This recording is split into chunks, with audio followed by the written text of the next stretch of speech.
Afternoon, everybody. Just a couple of things at the top, if I could. On Ukraine, the United States welcomes the Trilateral Contact Group's announcement of an agreement for a holiday ceasefire in eastern Ukraine, excuse me, set to begin on Christmas Eve at midnight. We hope that the ceasefire will mark the beginning of sustained quiet at the line of contact to allow Ukrainians on both sides of the line to live in peace and security. And as we've said before, we're deeply concerned by the recent spike in violence in eastern Ukraine, in which combined Russian separatist forces have launched daily attacks on Ukrainian positions using heavy weaponry prohibited by the Minsk agreements. Once again, we urge Russia to use its influence with the separatists to turn down the violence, as it has done successfully numerous times in the past, and allow access for OSCE monitors. This will relieve the humanitarian suffering in eastern Ukraine, and it will create space for further progress on the implementation of the Minsk agreements. The only other thing that I want to note today is that today I'm given to understand is Brad Clapper's last daily briefing here at the State Department. Is that right, Brad? That's right. And we know that Brad's moving on to cover national security affairs at a different level inside the Associated Press. Brad, you've been a real pro. All of us, I think, on certainly this side of the podium, and I know your colleagues also share a great amount of respect for the dogged nature that you cover stories, the accuracy, the fairness in your reporting, and frankly, even though it gets uncomfortable for me up here at times, I wouldn't want it any other way, because I think that's a hallmark of your reporting style and your approach to real, honest, gumshoe journalism. And all of us here in public affairs salute you. We thank you for your professionalism, and we obviously wish you very, very well as you take up new duties. Well, thank you, John. Yes. And with that, yes. Once again, you get the first question. With that, I have a bag full of softballs for you. That was kind of why I did it that way. Thank you very much, and I very much appreciate your professionalism at all times in here and everything you've done, and I've had a great time. We're going to miss you. I wanted to start on the resolution at the United Nations, the Israeli settlements resolution. There was a lot of things that happened today. Can you give us a full accounting of where the United States sees the process at this point? Well, as we understand, the language that was introduced by Egypt is still out there, but that Egypt has asked for a postponement of a vote that was supposed to happen today on that language. We are also given to understand that they are consulting with their Arab League partners about the text.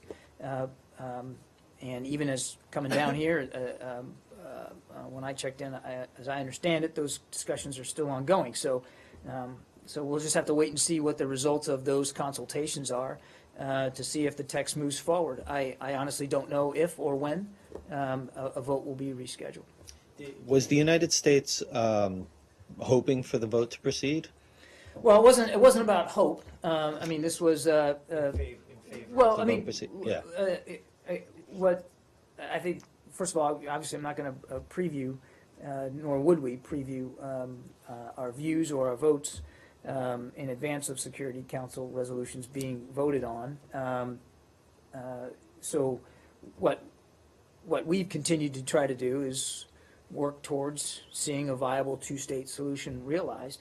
But it wasn't, so in that regard, I think we were interested to see how the debate and discussion would unfold, and I think I'd leave it at that.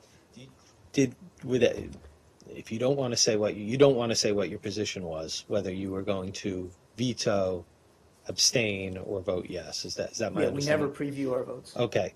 Did the United States know what it was going to vote before the vote was pulled? Did you internally have a decision? I think there, as you might expect, there were obviously discussions inside the interagency about this draft text and views put forward and discussed about how we would approach the text. But again, I don't think I want to go any further than that. Yeah, without saying, without saying what you would have voted, it was only hours away.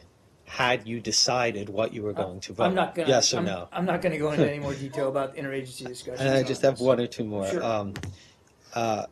What in the document, the draft resolution, I mean, it was basically a mirror of U.S. policy on settlements. What was in there that was potentially objectionable To whom? to you? Well, again, I don't want to stake out positions here on draft text. And look, the text, I'm not predicting anything, but the text could change now in the wake of discussions with the Arab League. So I think we all need to just, the Egyptians have pulled it back. They've asked for a postponement. They're having discussions with their Arab League partners. We need to let that process work its way through. If there's changes to the text, obviously we'll take a look at that. But I really don't want to get ahead of any votes one way or the other, and that's, if in fact, this comes back for a vote. Kirby, can I follow? Did the U.S. have anything to do with the postponement of this vote? This was an Egyptian decision to postpone, and I'd refer you to Egyptian authorities to speak to that further. Had the U.S. Advised the Israelis what it was going to vote beforehand? We don't preview our votes. Did President-elect Trump's tweet have anything or any impact on what, or do you believe that President-elect Trump's tweet on that he would veto this vote, that had any effect or bearing on the decision today? You really need to talk to Egyptian authorities about their request for a postponement after the language was introduced. That's really for them to speak to. We understand that the President-elect's team did did speak to U.S. officials before they actually put out their statement. So they did have discussions with the administration on that they were going to that they were going to put out the statement. You're not aware of anything? I'm like not that? aware of any discussions here at the State Department. The U.S., my last question is, the U.S. has certainly, since I've been covering the last 4 years, condoned the settlement expansion by the Israelis. It's been a thorny point in the peace discussions that Kerry was leading. What would your stand be if given that the vote or that the draft text did condone the settlement expansion as illegal? Well, again, you're asking me to take a position or to speak to a position on the text, the draft text, and I'm not going to do that. I'm not going to get ahead of votes that haven't happened yet. We just don't preview our view in advance of votes inside the UN Security Council. Now, look. That said, I think Leslie, and we've been very clear about our position on settlements and the degree to which we don't find them to be constructive to the overall cause of peace. But you said that the settlements were illegal. Are you backtracking on that? In an interview the other day, I misspoke. I referred to them as illegal, and I put out a tweet clarifying it shortly after. So why our are position they? Is that they're illegitimate. Why are they not illegal? Why are they not illegal? If it's in fact this territory was acquired by the use of force, military force, why is it illegal according to the Geneva Convention? I don't think this is the forum for a policy debate on this. Our policy has been consistent that they're illegitimate and that they are not constructive to getting us closer to a two-state solution. Okay. Now I have a couple more questions. Now the draft. The text of the draft is really not that much different than what you said the other day. I mean, it basically talks about the same issues, the need for a two-state solution, that, these are illegitimate or illegal, whatever you want to call them, and so on. So why would you not, let's say, push for such a resolution, independent of, let's say, Egypt or another group and so on? Because that does go along with your stated policy, and your stated policy over a period of like 40 years. Or 50 Again, years. you're wanting me to get into a conversation here about our thinking about this text before there was a vote, and I'm not going to do that. No, I'm not saying about Egypt submitting or withdrawing. I'm saying that with the United States. No, you're asking about the text. I understand. I want to ask you directly and pointedly. Would the United States take a draft like this and take the initiative itself and call for a Security Council meeting to talk about this thing, to advocate for such a I'm resolution? not going to engage in hypotheticals, say. Okay, now, do you see that this thing could come up for a vote in the next 20 days and so on? I have no idea. Egypt has asked for a postponement. I don't know what the time frame on that postponement is. I think we're just going to have to we're going to have to watch and see how this process plays out. Could you share with us what the Secretary would have said today? So the Secretary was preparing to deliver some remarks today about a vision for the Middle East and certainly the Middle East peace process itself. And he decided that in light of the postponement of the vote, that it would be prudent for him to postpone his remarks as well. I'm not going to preview the remarks with any specificity beyond saying that that it certainly was going to be about the Middle East and the process. So this speech, this vision, is contingent upon the resolution being brought up to a vote, No. or could No, it I didn't- happen independent of I that? didn't say that. I said that he was expecting to do it today, and certainly the timing was in concert with what we expected to be a vote today. In fact, and in light of the fact that the vote has been postponed, he's decided to postpone his remarks. It doesn't mean that it has to be done on the same particular day, but that's the timing that we chose to pursue. And if and when the Secretary delivers those remarks, we'll certainly keep you apprised and let you know. Do you believe that you have been outmaneuvered by the Israelis? They went directly to the Egyptian president and they pressured him? This is about a vote that the Egyptian government has asked for a postponement, and you'd have to talk to Egyptian authorities about their reasons for doing that. For our part, and we've been very clear and consistent about this, we continue to want to see a viable two-state solution, and we believe that with strong, cohesive leadership on all sides there in the region, that solution can be found. And we're going to, for the remainder of time that the Secretary has in office, I can assure you he's going to continue to try to work towards getting us closer to creating the conditions for a two-state solution to happen and to succeed. Okay? Steve? Different subject or anybody? Sure. Okay. The State Department has informally replied to the House Foreign Affairs Committee Democrats, assuring them that this department will not participate in any witch hunt, turning over names to the Trump transition team about people who worked on certain policies. However, there are reports now that the department has turned over positions and policies and programs that the transition team has asked for, specifically related to gender issues. I know you've said before you don't want to get into all the details of what you're handing over to them, but over at the Energy Department, when something similar happened, the Energy Department spokesman came over, basically publicly reassured employees that they would not, their jobs wouldn't be in jeopardy. Has there been any communication to department staff about this, a similar sort of reassurance? What can you tell us about this sort of communication? Look, I've seen press reporting on this issue. As I have in the past, so I will today not speak about communications that we're having with the President-elect's transition team here at the State Department. What I can tell you is that we continue to provide them information and context at their request that is appropriate to them, affecting a smooth and seamless transition here at the State Department, and in helping inform them as they begin to take the reins of leadership.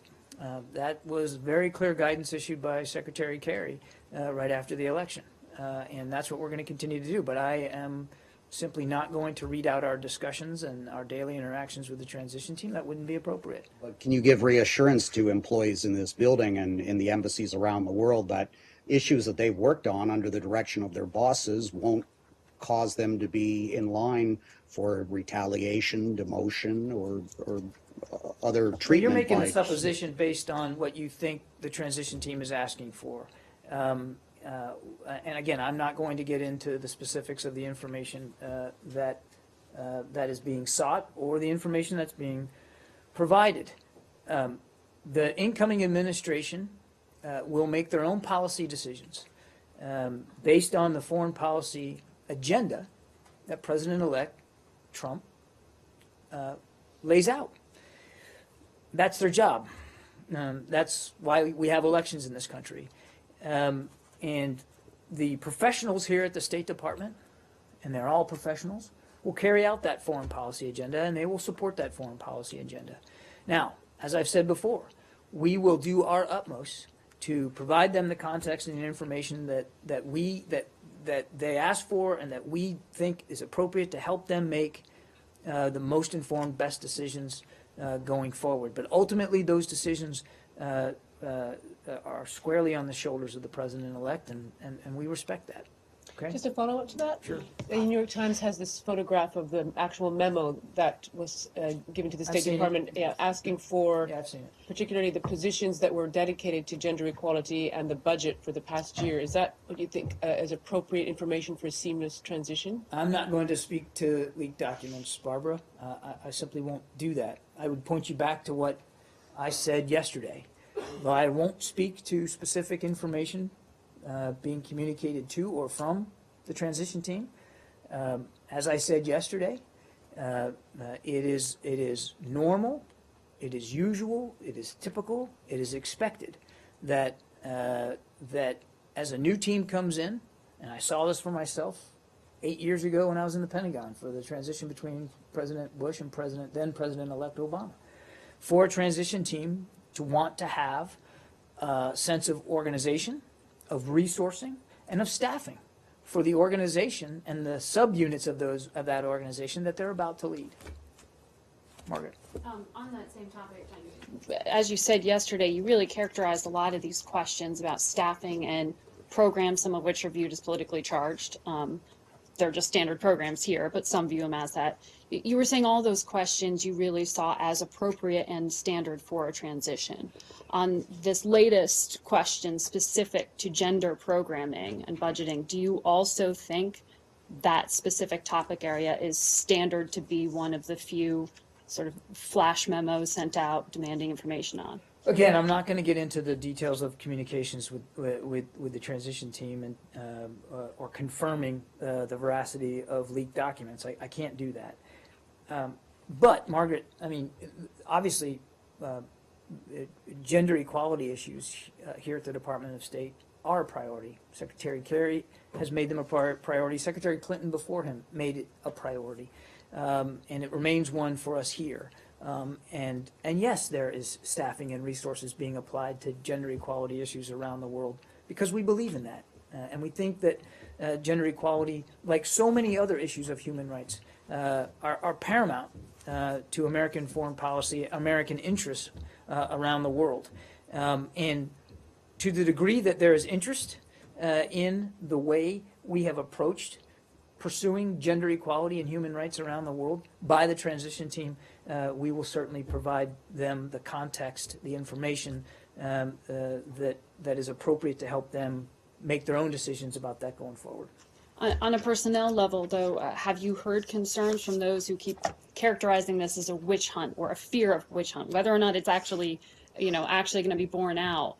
There seems to be a level of concern among some employees here. Look, I can't discount the notion that in all aspects of a change in leadership here that there's going to be anxiety. Change is difficult for everybody to deal with. It is particularly difficult, as those of you who have been covering Washington for any length of time, it's particularly difficult for bureaucracies. So I understand that, and the Secretary understands, that changes in leadership and potential changes in policies going forward can cause angst. But I think that it would be appropriate for those who are feeling that to speak to the level of anxiety, not for me to speak for them, and to what degree it's high or low or mixed or where it resides in the department. But here's the other thing I would say, Margaret, if you'll allow me. And I alluded to it earlier. The people that work here now that I've had 2 years to see it, they are true professionals. Whether they're political appointees or career foreign service or civil servants, they are professionals. And while I can't discount that some of them might have some anxiety, I can assure you and I can assure the American people that they will face change squarely on, that they will respond appropriately, that they will remain professionals, and that whatever the foreign policy agenda that is being pursued by the incoming administration, they will support it, they will implement it, they will inform it, and they will help guide it, because that's what they do. And I'm just real proud to have been a part of it, even for these last 2 years. And I'm sure that my successor and that everybody coming in on the new team, when they get here, they will too be comforted and confident in the skill and the talent that resides here at Foggy Bottom.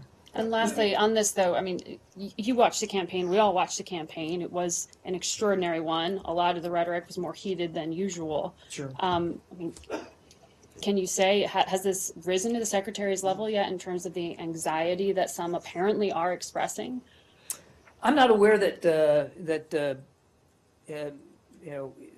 he's been apprised of any individual anxiety. I think as a leader, as a man who's been in public service for virtually his entire adult life, he's mindful that change is difficult and that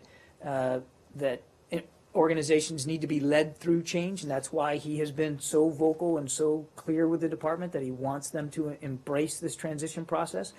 So I think he's obviously wise enough to know that certainly there's going to be some trepidation. Just in change itself, there's going to be some, and that's why he's trying to lead with such a steady hand here in his final few weeks, and to reassure everybody that as long as they fall back on their professionalism and their skills and their talents and their wisdom and experience, that they'll be able to weather the change. In fact, they'll be able to lead that change. And Is you're there a still sense of- policy not to hand over names. Is that accurate?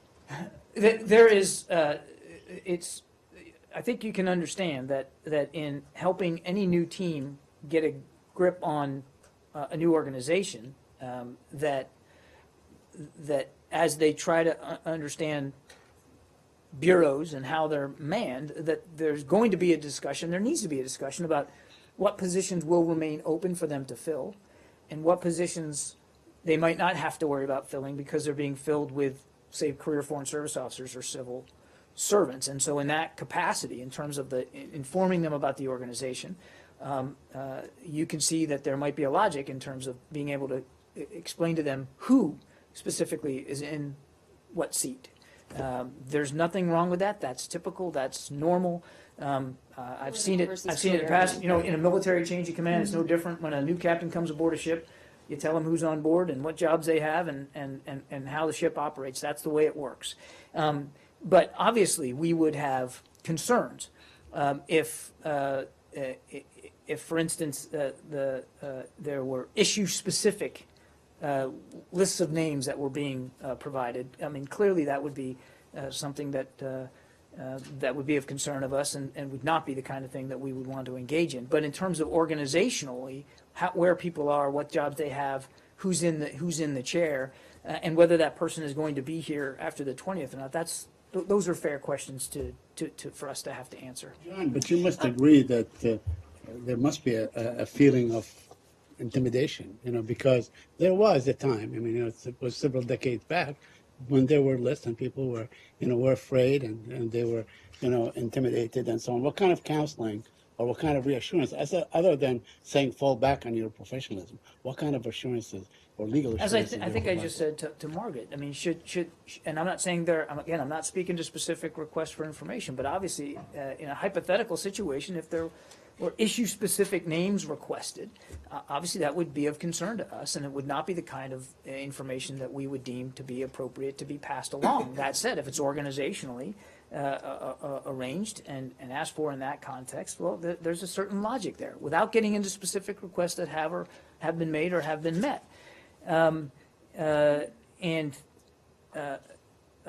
Again, everybody understands that change is difficult, but Saeed, you've been here longer than me, and I think you know darn well how professional the career people here are at the State Department, and that they'll weather this just fine. In fact, they'll come through with flying colors because they are such professionals, and because the new team, when they get here, will see that readily.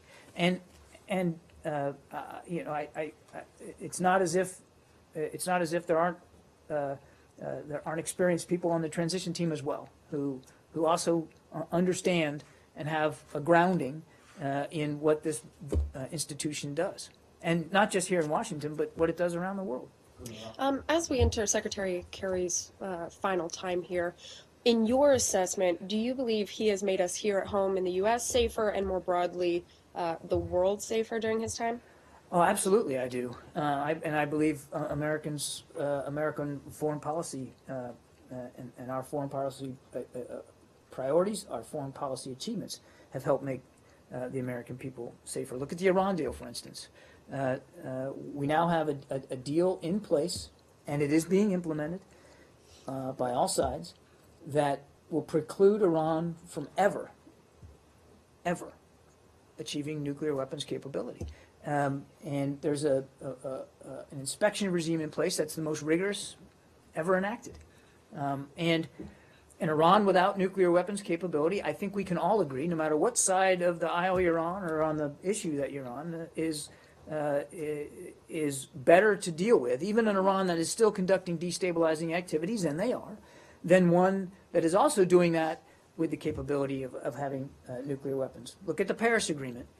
You know, what, more than 140 nations signed up for a robust, the historically robust climate change agreement that, if everybody meets their obligations, has a real chance at getting us to slow the global warming rate and get below that 2 degrees centigrade level. And the Pentagon itself has said and called climate change a national security threat. That's not just the State Department. The Pentagon has said that. And so thanks to Secretary Kerry's leadership at working through the Paris Agreement and really helping bring people to the table and getting it signed, we're on a path now to reduce the threat posed by the rising temperatures on the planet. Look at what we were able to do with Ebola in Africa, where they were predicting 1 million deaths, and the president made some courageous decisions to put military troops on the ground down there and other experts to try to stem that, because that epidemic could have spread wildly, not just throughout the continent, but perhaps throughout the world, causing untold instability and insecurity. Look at Secretary Kerry's leadership in mounting a now 67, 68 member coalition to counter Daesh in Iraq and Syria. That coalition was fashioned here by the State Department, by Secretary Kerry. General Allen, I think you might remember, was the first presidential special envoy for that coalition. And he and Brett McGurk, who is now the special envoy, took on the monumental task of cobbling together this coalition, which still exists. It's the largest international coalition I think that's ever existed, and it's having real success and real progress on degrading and defeating this group. So, long answer, but yes, Secretary Kerry has, over the course of his tenure, helped make Americans safer here at home and safer abroad. And obviously, that's an extension of the foreign policy agenda that this administration has pursued. So you've just named some things he's very proud of. Any areas he feels he could have done better in? I think if you were to ask the secretary, he would be the first to tell you that he's obviously frustrated by where we are in Syria, and that our diplomatic efforts have not been successful in terms of getting us to a political transition where the voice of the Syrian people can be heard and can realize a better, safer, unified Syria. That doesn't mean that over the next few weeks, and I'd remind he still has a month in office, that he's not going to keep at it and keep trying to get us there. But I think he would tell you that that's one area that he wishes we could have been more successful a lot sooner. John, can I ask you about the tweet of, Mr. Trump's tweet about wanting to expand and strengthen the nuclear program or nuclear weapons program? during the campaign, there was a lot of discussion, especially from the Clinton side, about how Mr. Trump didn't have the temperament to handle the nuclear weapons arsenal, that he was unpredictable and impulsive. Does this kind of tweet, especially coming a few hours after Mr. Putin said something similar without any kind of policy statement or thinking to back it up, does that reinforce concerns that he might not be a steady hand? Not for me to say, Barbara. I can't speak for what the president-elect's nuclear views or his policy going forward. That's for him and his team to speak to. What I can speak to is the approach that this administration has taken to trying to get us on a path to a world without nuclear weapons.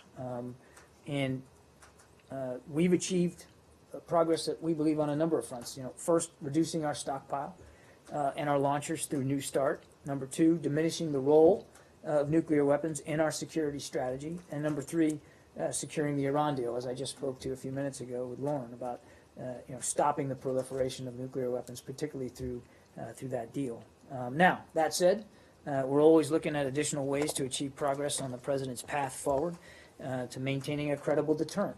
Nobody's walked away from the fact that you need a credible deterrent for the United States, including a credible nuclear deterrent. As a matter of fact, we have and continue to review plans for appropriate modernization of that nuclear deterrent. So it is absolutely a vital pillar in our national security strategy. But again, our administration has taken a view of focusing on other national security implements and tools as well, reducing the stockpile, and again, really trying to get after proliferation.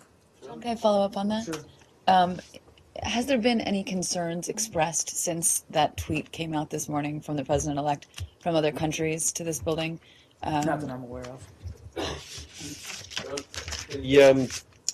In Syria, the Turkish army is besieging the ISIS-held town of Al-Bab.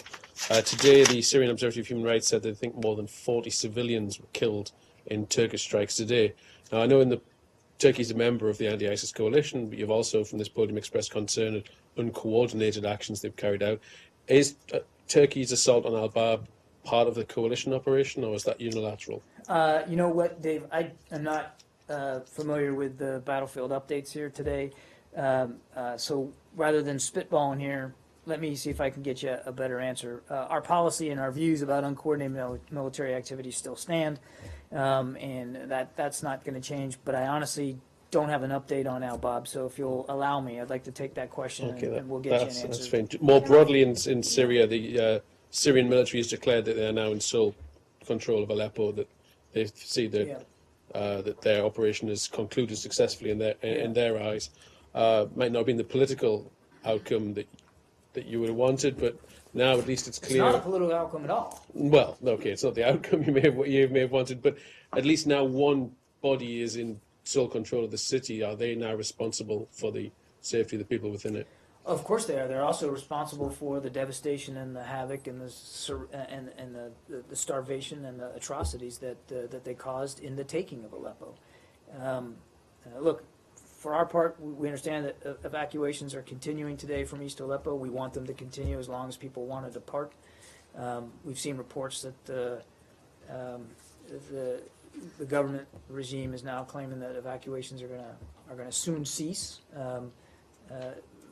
So that's a deep concern. Obviously, we're also concerned about reports of increased violence in other parts of Syria, including airstrikes by the regime that we've heard about in Daraa.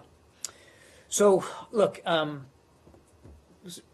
certainly seeing these reports that that they claim that they have all of Aleppo, I'm in no position to dispute that.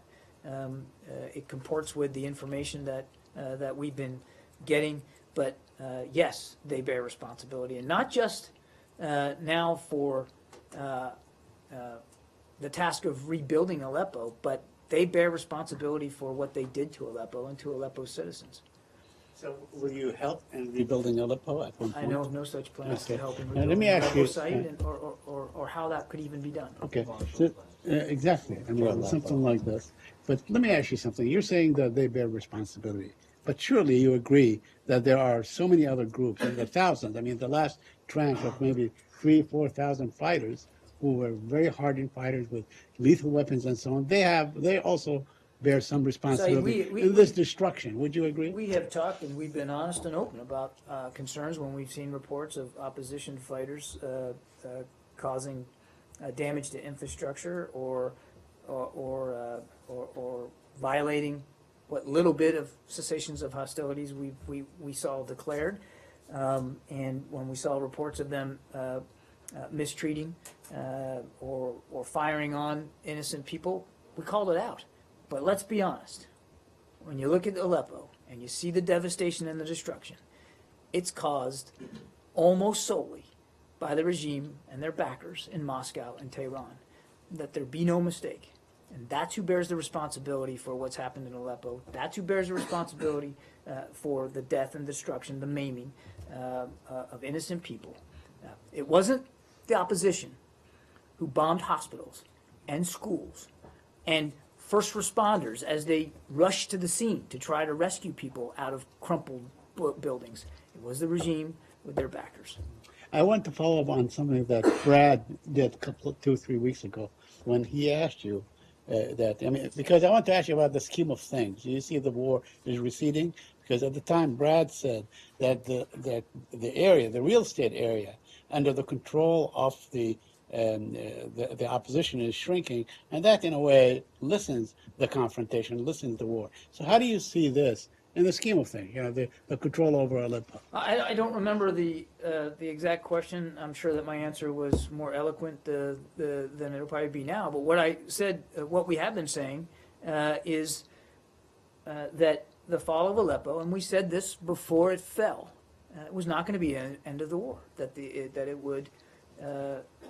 the opposition would keep fighting, that extremists would continue to be attracted to Syria, that more people would be flung into refugee status, and we have no indication that those things are not going to still happen. So our view is, and it's not just the United States, the international community, that what's happened in Aleppo is not going to bring this war closer to an end. It's going to go on. If we can go up here, I forgot one question I wanted to ask you about the Israel resolution. That was just very logistically. Did the secretary make any calls to foreign leaders in the last several days or a couple weeks about this matter? He has routinely had conversations with foreign leaders about the Middle East peace process, and I think certainly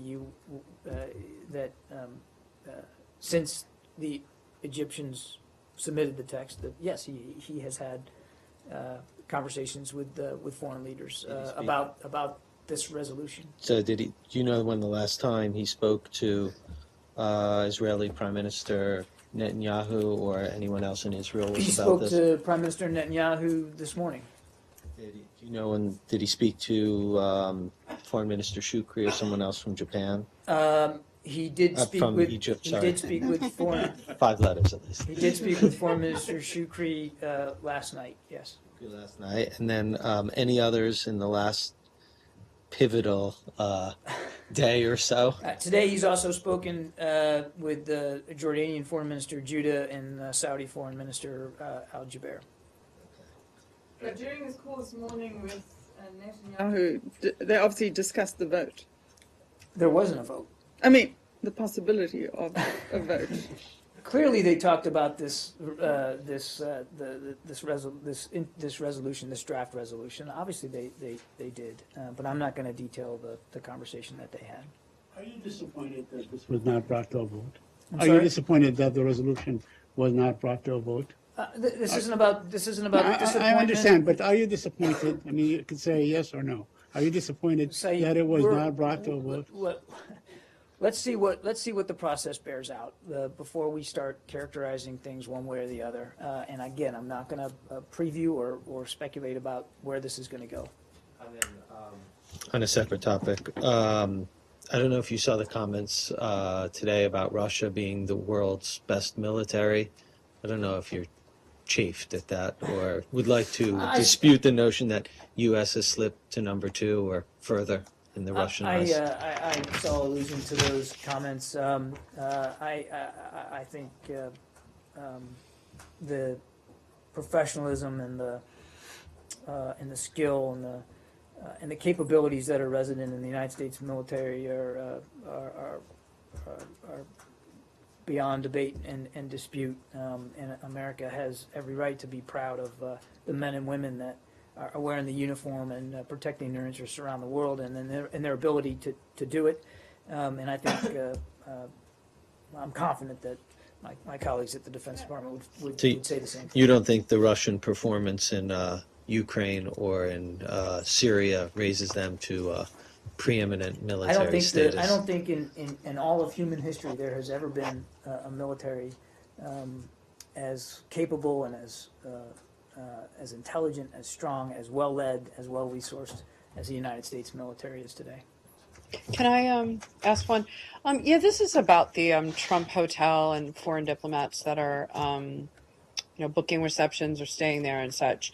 And one ambassador in town, the Kuwaiti ambassador, who's going to be having a reception there next month, said that the diplomatic community would like some guidelines from the State Department about how to handle this type of thing, because there are issues related to the emoluments clause. Okay, whatever. The clause that says that a sitting cabinet official can't take money from, or a sitting government official can't take money from foreign government, so that the diplomatic community is kind of confused about the rules of the road in terms of whether it is any violation of any law or any protocol or anything to be booking at this hotel. And they said that they wish they would hear from the State Department in terms of some guidelines. I'm not aware that we have received any outreach or queries from the diplomatic community about those kinds of ethical concerns.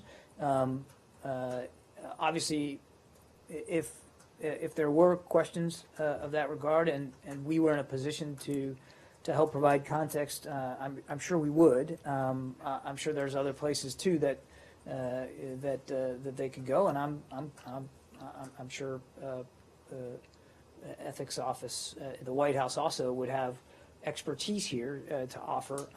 I'm afraid I don't know much about this issue myself, but obviously on this and on so many other issues, we stand ready to help the diplomatic corps here in Washington to the degree that we can. And if we can't answer the question or it's not appropriate to come from us, we're certainly stand by to help direct them to the right people. But I just haven't heard any of these concerns. I'm not aware that there's been any of those concerns expressed to us. Well, could you take? Actually, I think that there have. So, can you take the? I'm happy to ask. Can you ask? If we have, I can't believe that this, with all the embassies and stuff that have been, there's been a real aggressive marketing campaign by the hotel.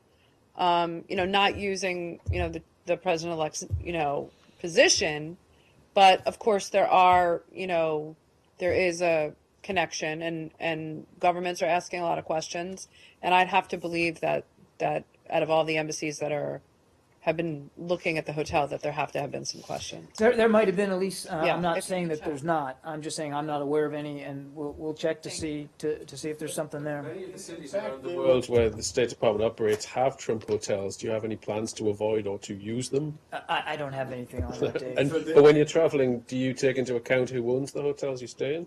I'm sorry? When the secretary's traveling or when ambassadors in other towns are booking events, if a hotel happens to belong to the son of the president or to Even in Myanmar. is that a factor in your calculations? There's a series of ethics regulations that govern where on official travel you can lodge for an evening, and certain rates that we have to, in terms of nightly rates that we have to abide by. There's a whole set of rules and regulations that we follow wherever we travel. I'm not an expert on every item of that, but we can get somebody in the Office of Protocol that can help you out with some of that. Jump in a whole bunch of work. I just don't have all the details. He was really just joking. I know. I'm kind of trying to establish, trying to establish that your missions have these ethical rules. Presumably, other countries have What you similar do rules, is you and they're here. there are Should they apply their own there rules when are it comes there to are staying rules with that Trump? the rules that you're traveling at government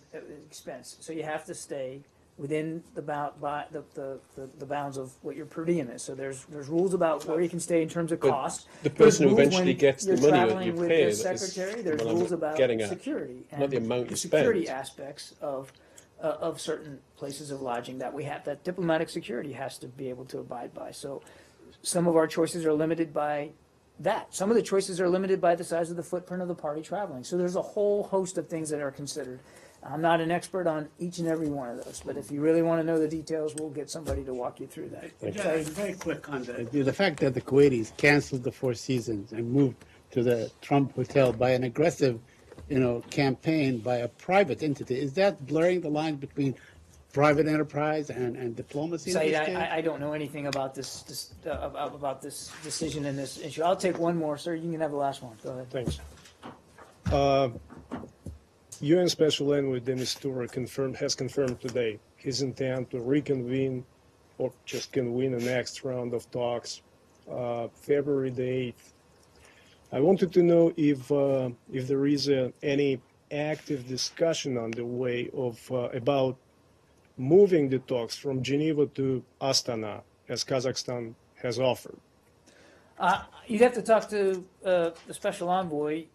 Typically, the last rounds of these talks have been done in Geneva, but we believe that this process should continue to be under UN auspices, and that should be led by. No, let me finish. And should be led by Staffan de Mistura, the UN special envoy, and it is up to him to determine, where and how and when they will occur. Not to the United States. We're not taking a position on that. Thanks, everybody.